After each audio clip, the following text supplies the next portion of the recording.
In 2022, the West froze $300 billion of Russia's sovereign assets. In 2024, India quietly airlifted 100 metric tons of its gold out of London.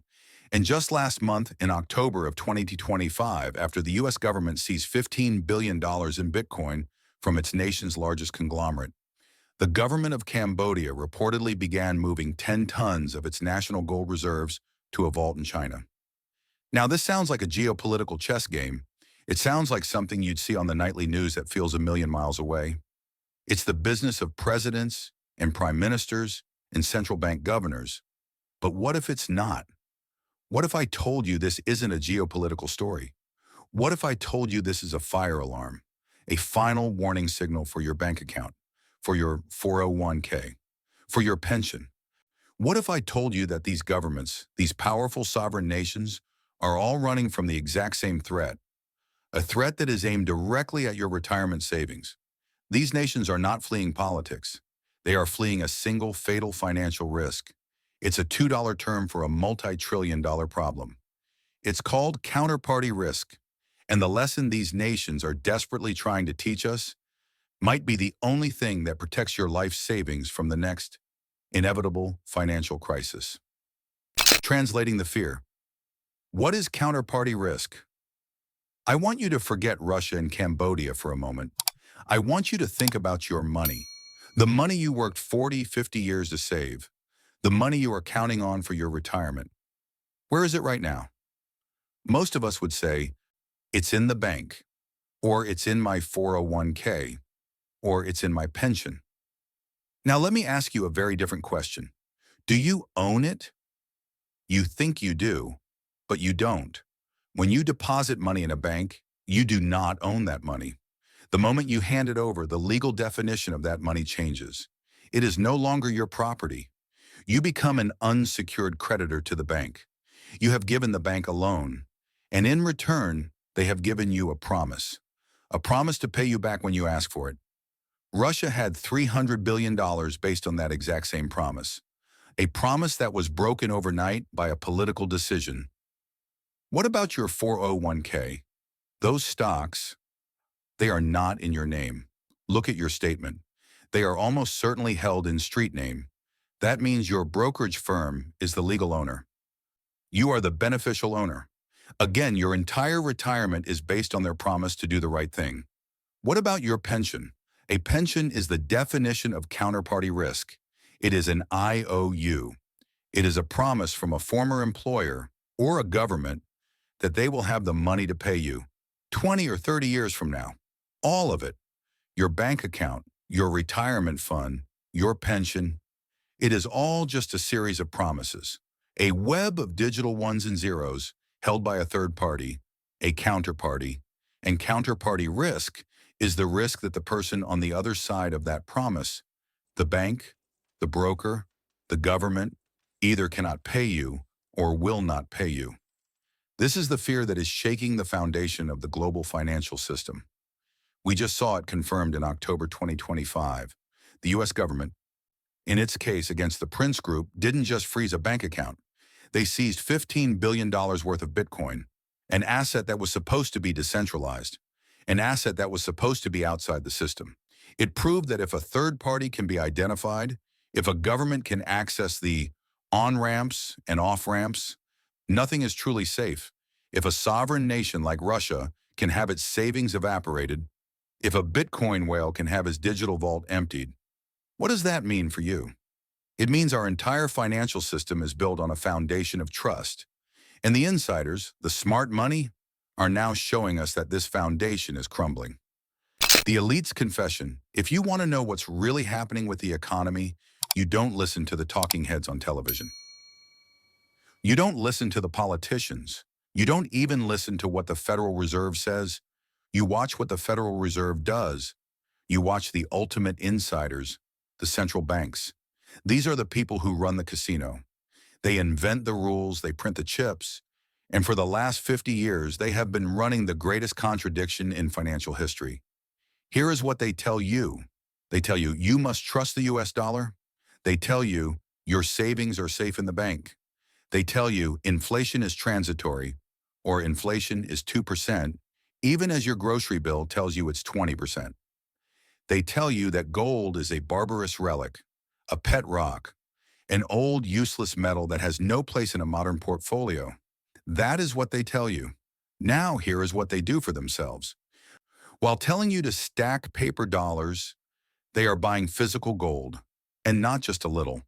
They are buying it at the fastest, most aggressive pace in 70 years. In 2022, 2023, and 2024, central banks around the world went on a historic buying spree. China, Poland, Singapore, Turkey, India.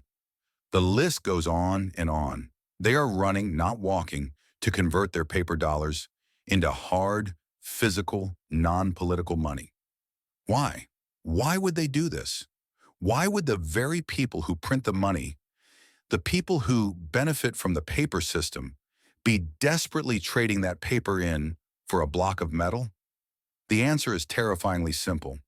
They are doing it for the exact same reason Russia and India and Cambodia are. Because physical gold has no counterparty risk. Think about that. A bar of gold in your hand or in your vault. It is not a promise. It is not an IOU from a politician. It is not a liability on anyone else's balance sheet. It is the only financial asset in the world that is not simultaneously someone else's debt. The people who run the system, the people at the Federal Reserve, the people at the Bank of England, the people at the European Central Bank, they are all publicly promoting their paper currency, while privately hoarding the one asset that cannot be printed into oblivion. This is not a conspiracy theory. This is a confession. It is an admission in broad daylight that they no longer trust the long-term survival of the very system they created. They are preparing for a failure they are asking you to ignore, a failure they are asking you to pay for. They are quietly abandoning their own system, and they are leaving you, the retiree, the saver, to go down with the ship. I'm going to tell you the single most important rule in finance. It's the thesis for this entire video. If you cannot hold it, you do not own it. Russia learned this lesson with its $300 billion. Cambodia is learning this lesson right now. But many of you watching this, sitting in America or Canada, are thinking, that's a geopolitical risk. That's something that happens to other countries. It can't happen here. I'm here to tell you that it has happened here, and the laws are already on the books for it to happen again. Let's go back in time. The year is 1933. The United States is in the depths of the Great Depression. The banking system has collapsed. People are terrified, and they are doing the one thing that makes logical sense. They are pulling their money out of the failing banks and holding it in the safest form they know, physical gold. But the government had a problem. The Federal Reserve needed that gold to back the currency it wanted to print, to inflate its way out of the Depression. So on April 5, 1933, President Franklin D. Roosevelt signed Executive Order 6102. This order made it illegal for any American citizen to own physical gold. It wasn't a request. It was a criminal offense, punishable by 10 years in prison. This wasn't a confiscation in the way you might think. It was, in legal terms, a forced sale. Every single American, from farmers to small business owners, was ordered to deliver their life savings in gold, their coins, their bullion, their gold certificates, to the nearest Federal Reserve Bank. In exchange, the government paid them $20.67 for every ounce. The government used the threat of prison to force its citizens to sell their real money for paper money. But here is the sting. Here is the betrayal. After the government had successfully gathered the nation's gold, after the vaults were full, Congress passed the Gold Reserve Act of 1934, and with the stroke of a pen, President Roosevelt revalued the price of that same gold to $35 an ounce. Let me say that again. The government forced you to sell your gold at $20. Then, months later, it declared that gold was now worth $35. An instant 70% profit for the government, an instant 70% loss of purchasing power for every person who obeyed the law. They stole your wealth, legally.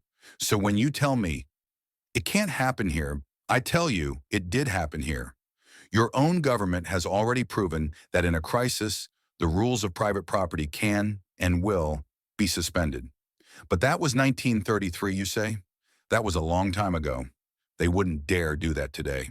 You're right. Today they have a new tool. It's far more sophisticated, and it's far more dangerous. It's called a bail-in. You see, everyone remembers the 2008 financial crisis. We all watched as the too-big-to-fail banks, the ones who caused the crisis with their greed and gambling, were given trillions of your tax dollars. It was called a bailout. You, the taxpayer, were forced to rescue the billionaires who destroyed the economy. The public was furious. The political backlash was enormous. So the G20, the leaders of the world's largest economies, got together. They said, we must never have another taxpayer bailout. And instead, they created the bail-in. What's the difference? A bailout is when taxpayer money from outside the bank is used to save it. A bail-in is when the bank uses the money of its own creditors, money inside the bank, not to save itself. Now, who are a bank's creditors? Stockholders, yes. Bondholders, yes. But also, you, the depositor. You are the bank's largest unsecured creditor. This is not a theory. This is the test run. March 2013, the island nation of Cyprus. Its banking system was collapsing, poisoned by bad Greek debt. The banks shut their doors. ATMs were locked. People with 50,000 euros, 500,000 euros, woke up one morning to find their life savings were gone. The government, as part of its bail-in agreement, simply seized the money. Now, to be precise, the insured deposits, in those under 100,000 euros, were protected. But at the Bank of Cyprus, the nation's largest bank, every dollar over that 100,000 euro limit was subject to a haircut. Depositors woke up to find that 47.5% of their savings had been forcibly converted into worthless bank stock. Their cash was gone, vanished, sacrificed to save the bank. And in that moment, the entire world learned the new rule. Your deposits are no longer sacred. They are now considered capital to be used in a bank's rescue. And this is the part where I must warn you. This is not a story about Cyprus. This is a story about you, because that bail-in mechanism is now the law in the United States and in Canada. You heard me correctly. When Congress passed the Dodd-Frank Act after the 2008 crisis, they embedded this mechanism deep inside Title II. It's called the Orderly Liquidation Authority. It gives the FDIC the explicit legal power in a systemic crisis to execute a bail-in, to take the assets of a failing, too-big-to-fail bank and convert its debt, which includes your uninsured deposits, into equity, to save the system. And for my viewers in Canada, it's the exact same story. In 2018, your government quietly enacted the bank recapitalization bail-in regime. It gives the CDIC, your national deposit insurer, the same power. The power to take the savings of creditors to prop up a failing bank. This isn't a foreign risk from Russia. This isn't a history lesson from 1933. This is the active legal framework of your own country. This is the ultimate counterparty risk. The rules have been changed while you were told everything was fine. They have legalized the seizure of your deposits to save the very system that the central banks are now quietly fleeing themselves.